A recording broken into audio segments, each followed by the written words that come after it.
Welcome back, Sethling here. Mojang just released the 12w41a snapshot for Minecraft, and that snapshot included anvils. Anvils are made of iron, and when they fall on you, they hurt you. And that's just one of the properties the anvils have. They're actually quite useful for other things, but I went ahead and made a little Anvil Spawner here. It's a fun little mini game trying to avoid the anvils.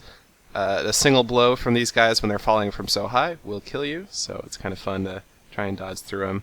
But yeah, they'll kill you. So I set my spawn point right here, but this is actually kind of fun. You can download this little... I have a download for this minigame from the video description. Here's another use for that anvil falling property. If you have something like this, you can make a little trap, and it's very easy to build. All you have to do is put a bunch of signs on top of some dirt, and they're all kind of chained together so that when the bottom sign breaks, all of them break up until the anvil lets the anvil fall, and an anvil falling from this distance will kill you if you're not wearing any armor or blocking or anything. And of course you could have it from higher if you wanted to deal more damage. Pretty cool. Alright, so let's get down to actually what the anvils really do. They're meant to be useful for using levels to repair and name items. So for instance, I could take this steak or this pork chop here, I could call it raw bacon or something, and I could get some raw bacon out of that. Or you could name other tools. If you want to repair or combine enchantments, that's probably one of the main actual useful aspects of it. So for instance, I have this Unbreaking 3 pickaxe, I have an Efficiency 4 pickaxe here. If I can combine them here, it has a single pickaxe. Probably don't want to call it raw bacon, because that'll cost me extra levels. Diamond pickaxe, there we go. So I can use 17 levels to combine these two pickaxes and get an Efficiency 4 Unbreaking 3 pickaxe. This is actually a pretty good deal though, if you think about it, because the Efficiency 4 pickaxe won't last too long, but the Unbreaking makes it last 4 times as long. So you kind of get a lot of uses out of this efficiency. Now, one thing you should note is if you swap the two items, it can drastically change the number of levels that you have to spend. And there's a couple of reasons why that can happen.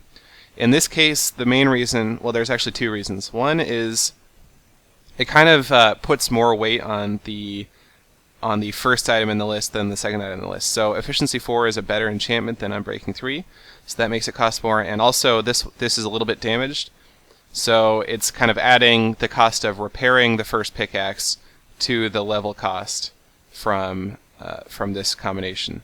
So definitely make sure you play around with it a bit. I've noticed just some interesting things, like let's see. So I have some good stuff. So I have this Efficiency 4, Fortune 3 pickaxe. It only has one use left. It's actually one of the new features. If you use F3 plus H, you can have it show the durability, number of hits remaining.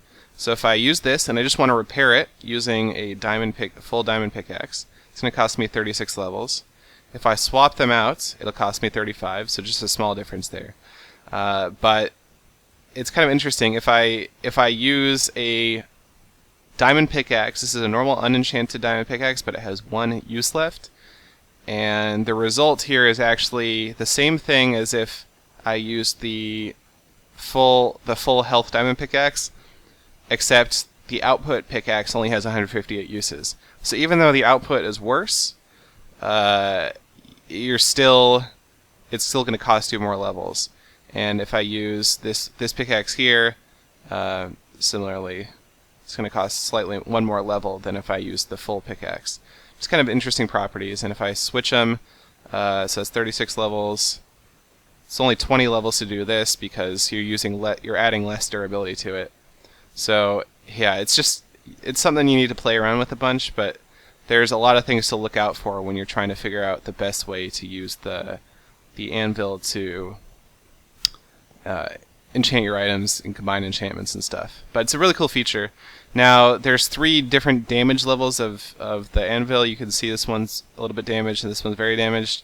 I think what happens is each time you use the anvil, it has a slight chance of degrading to the next level and then eventually breaking. But I'm not 100% sure about that. So that's pretty much the anvil feature. Look at this. That is a pig with swiftness 10. Let me get on him if I can. No, he's going too fast. Oh, he stopped. Where are you going, pig? Oh, doesn't want to run around anymore. There we go. I could do this all day. So there's another new map making feature that's only accessible with external tools like MCEdit, and that is you can change creepers, their explosions. So for instance, a normal creeper has an explosion radius of 3. I made one with an explosion radius of 100.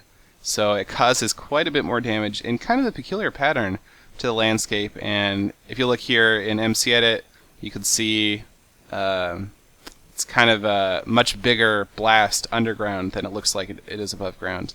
But basically, yeah, you can plop down a creeper, head over to MCEdit, and just go ahead and select the creeper. Use my where is it? It's the change mob properties. This looks a lot nicer in the newer version of MCEdit. And down here, there's creeper fuse, and that is the number of ticks before the creeper explodes. So, and the creeper blast radius. So here I have a small creeper blast. I'll just hit filter, and back in Minecraft, I'll just go ahead and hit the creeper, and he'll have that short fuse and that smaller blast radius. This is a much smaller blast than a normal creeper would cause. So that's a useful map making tool, and you can download that updated change mob properties filter from the video description. But definitely very cool.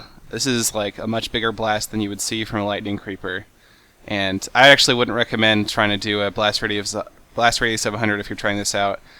When this happens, it blows up a lot of blocks, which causes a lot of lag, but also it drops a lot of block items, and all those block items will perpetually lag your machine for 5 minutes until they despawn.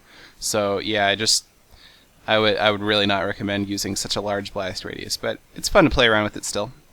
So cool new features in the week 41 snapshots. Hope you enjoyed, and thanks for watching.